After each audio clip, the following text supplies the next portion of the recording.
Execration, they take out 3 members, make that 4 members of LPE. Just like that, Execration making LPE think like, oh yeah, no, we've lost the Lord.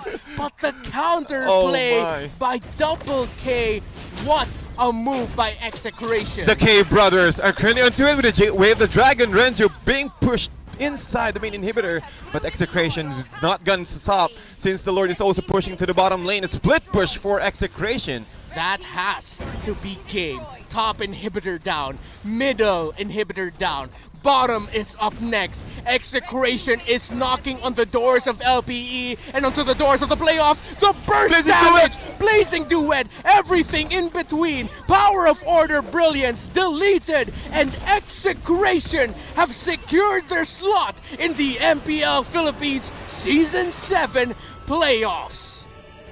What a play for Execration, sweeping LPE out, and LPE really tried their best to control the situation, but unfortunately Chaknu says no. With the blocks from the buffs and everything in between, Chaknu just completely destroyed the draft, or rather the composition of LPE from that fight. That winning moment was brought to you by Head and Shoulders and the very tense shoulders that Execration have had for quite some time because of their lose streak, because of them thinking, oh, we might lose our slot in the playoffs. I feel like all that tension is gone now. It's like, guys, no matter what happens, we're safe.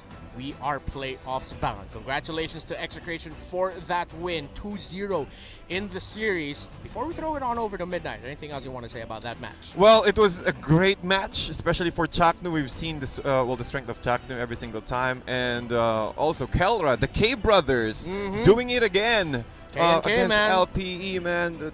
Well, after that Lord fight, it was completely a checkmate there for LPE.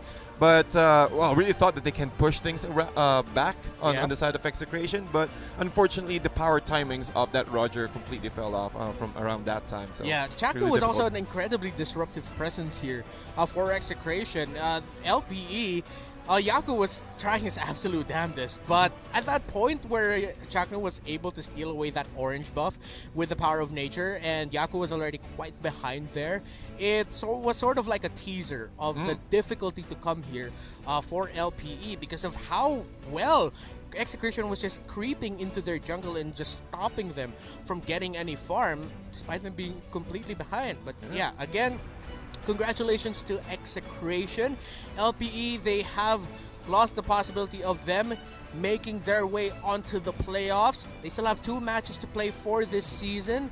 Just like Signal Ultra, I'm sure LPE though will try their best to at least end the season on a high note. That's they right. already have a series win, so they don't have that pressure of, oh, we don't want to end the season without a series win, but just now win a match. Yeah. I feel like at this point it's just going to be a point of pride now for LPE. I agree. Well, LPE, nothing to go but up. Again, hoping for those wins, but congratulations to Execration to securing a spot on our playoffs. And with that, that is our take here onto the table, but now we're going to throw you on over to Midnight for his analysis over at the stand. Midnight.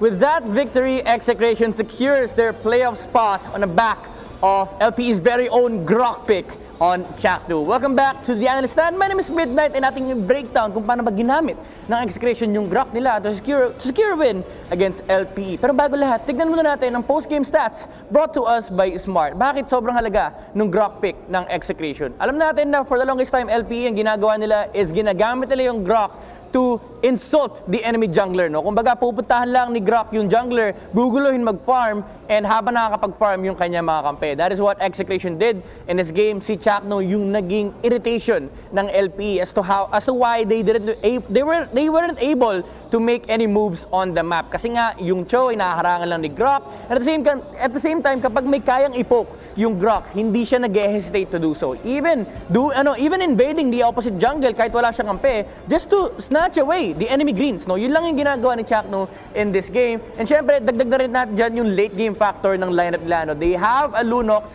and they have a Claude. These two heroes are securing the late game here for Execration. So kapag nag-snowball sila, kapag napunta yung momentum, the mid game is already strong with the Ling on their lineup.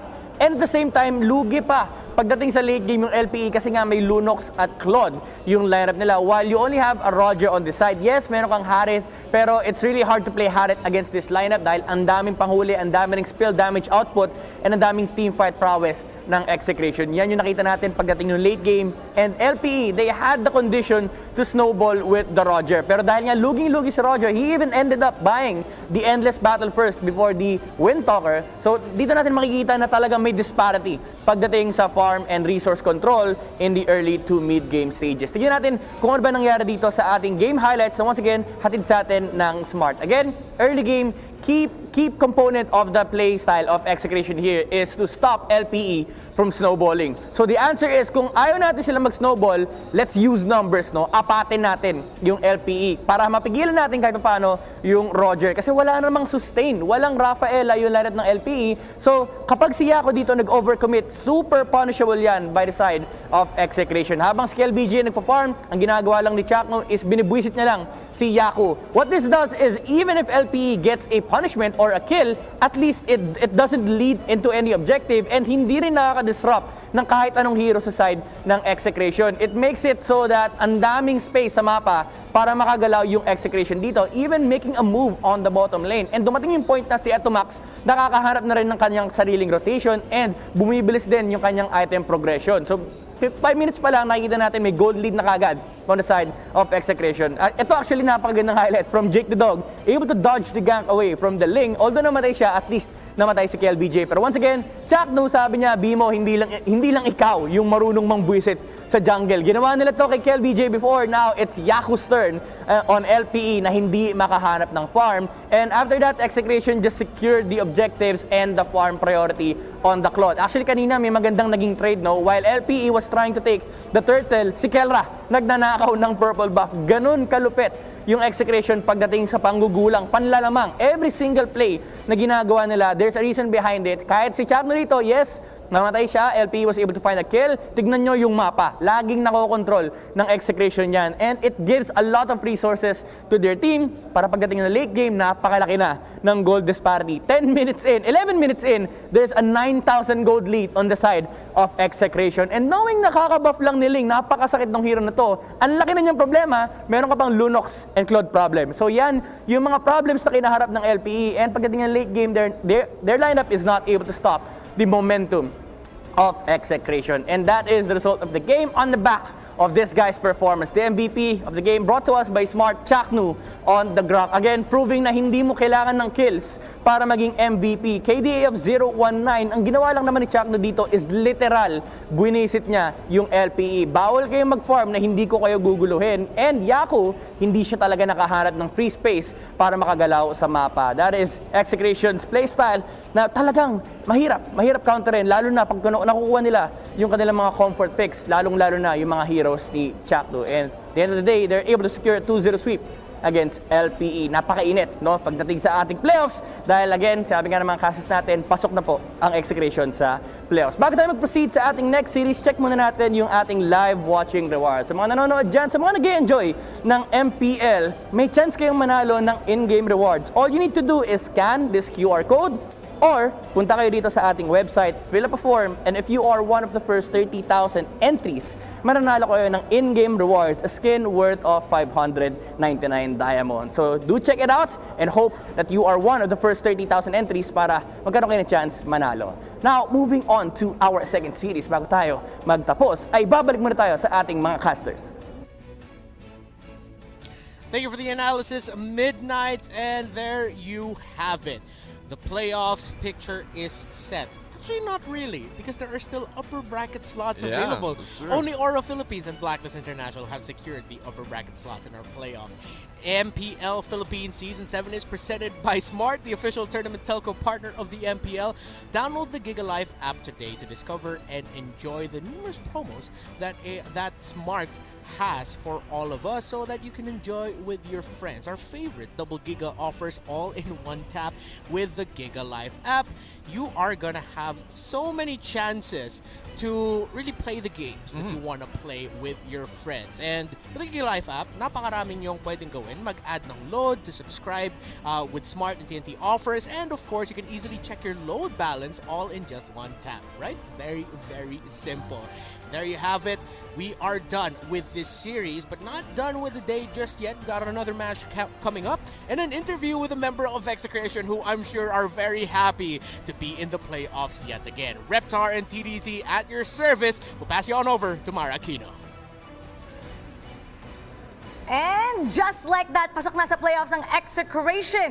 Nagsimula sila bago mag-umpisa ang laro na to sa number 4 spot. They are now at the number 2 spot. Nilagpasan ng NXP, nilagpasan ng Omega, and now they have 18 points. It's time to talk to the winning coach, Coach Pacbet. Hi, Coach! Hello po. Congrats, Coach! Number 2 na sa Group B! Salamat po. Alam nyo, ang ganda din talaga na ipinakita ng LPE from early to mid-game. Pero pansin ko, kapag kalaban yung isang koponan na hindi mabilis mag-close out ng game, talagang bumabawi kayo. Ito ba masasabi mo yung strength nyo, yung late game? May napapansin ba kayo sa kalaban, kaya nagigising kayo? Game po siguro namin kasi na laging napipick up si Jackno kasi siya yung taga-setup namin ng play. Pero pag wala naman panghuli yung isa nila, yung Silvana nila, kaya na rin nila klumash kahit wala si Jackno.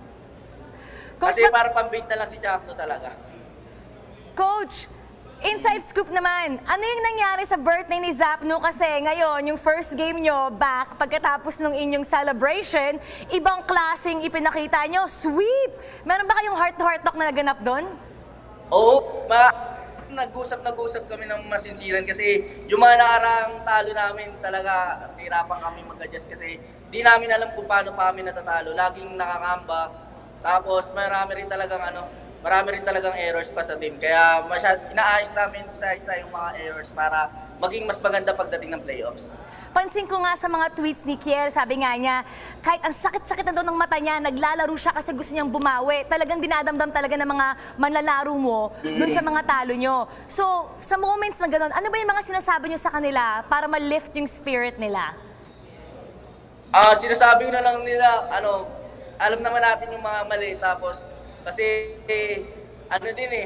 mahirap kasi kay Kiel, nababash kasi siya. Pero, lahat naman kasi kami ginagawa talaga namin best namin nung mga panahon na natatalo kami.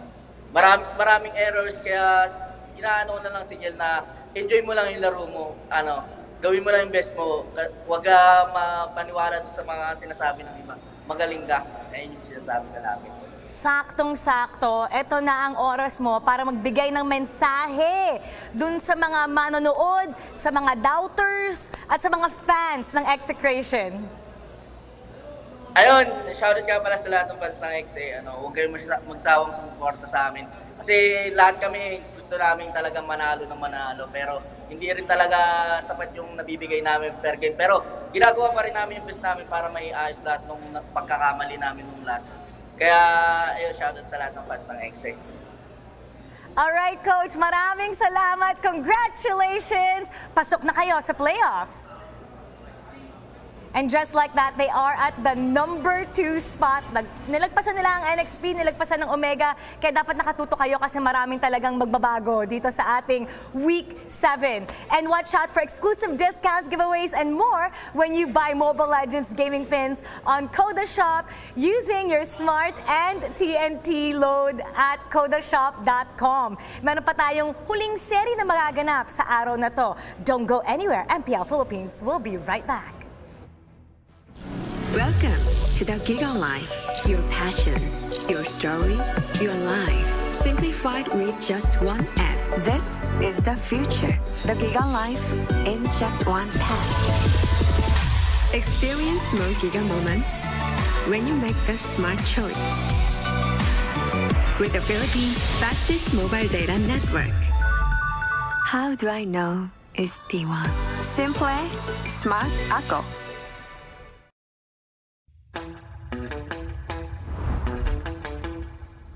Keeping it real.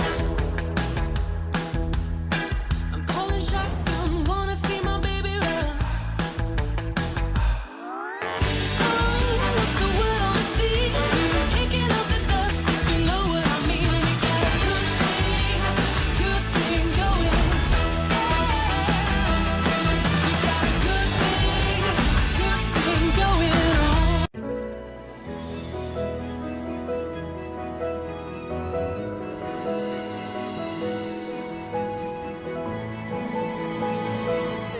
Moment na sana, pero hassle ang kate. Yung kati na yan, dahil sa dandruff yan. You need Head and Shoulders. Unlike beauty shampoos, tanggal ang dandruff that causes kate. No more hassle sa moment. Goodbye na sa kate dahil 100% dandruff-free ka. Sikreto ng mga gwapong Master Gamer? Para fresh all day, bring your clay game with Master. New Master All-in-One Clay Wash. Fights germs, controls oil up to 12 hours, and helps prevent pimples. New Master All-in-One Clay Wash. Sikreto ng mga gwapo.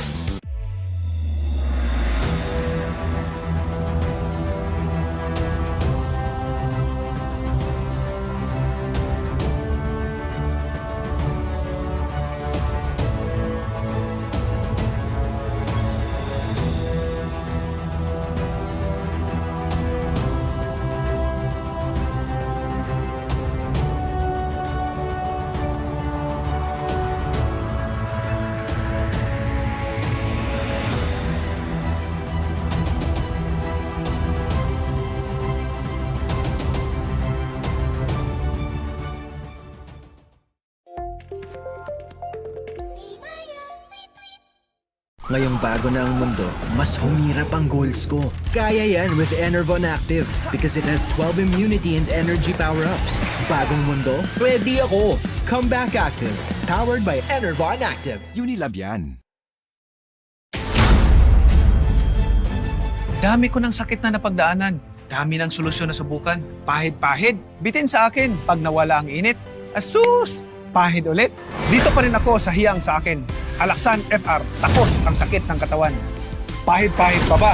Kung pwedeng laban na sa isang alaksan. Manny Pacquiao po, mandirigma. Isang alaksan, takos ang laban. Alagang Unilab yan.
Express, your online business.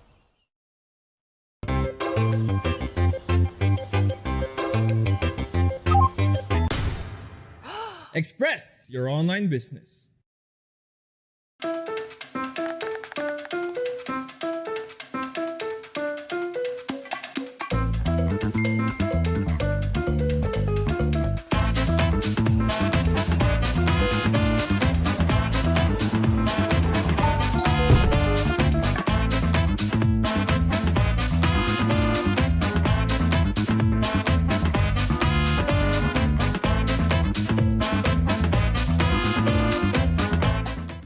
When you look inside a JanSport backpack, you see a story that started in 1967.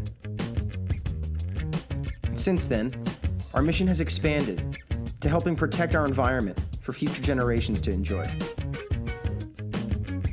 It's a work in progress, but just this season we've used the equivalent of 13 million bottles worth of recycled polyester in our most popular backpacks. When you look inside a JanSport pack, you see our commitment to this brilliant blue planet we call home. And we're just getting started.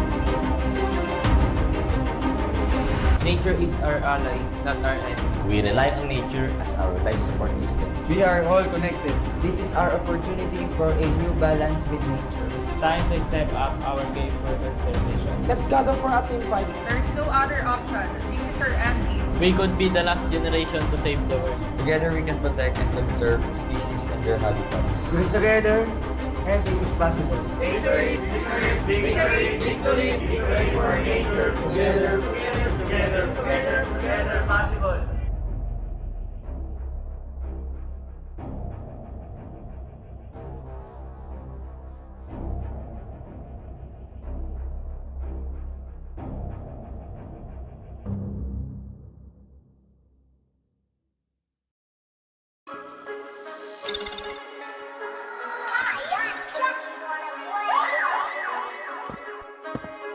Welcome to Mobile Legends! Together we achieve more, yeah. For the Mobile Legends All-Stars. Together we achieve more, yeah. For the Mobile Legends All-Stars. Together we achieve more, yeah. For the Mobile Legends All-Stars. Together we achieve more, yeah. For the Mobile Legends All-Stars. Mainit! 5 seconds till the enemy reaches the battlefield. Hold Smash them! up! Dogs. Tumabi-tabi lahat pag pumasok na sa mid lane. Lahat sa'kin ay dead pag ako na ang nag-switch lane. Grind and grind, lagi na lang akong in-game. Pag ML ng usapan, doggy lang ang nasa mainframe. Immune ako sa hater, parang dash ni Chu. NXP ang crew, lahat dito ay true. Legit, aagawan na kita ng buff na blue. Legendary na ako, wala ka pang clue. No clue. Mic check. Reign supreme, yo. Doggy out eruption in, alam nyo na. Suntukan na this. Ay. Magaling nga daw mag-ML yan si Dogs, Madaling nga daw buhatan ni H2O, yeah. Kung lalaban ka ng one-on-one, di ka makakascore na kahit 1-1. Trigger SS Tony 1-1. Wala na magagawa, dyan tatakbo na lang. Yan untog sa pader na parang ground.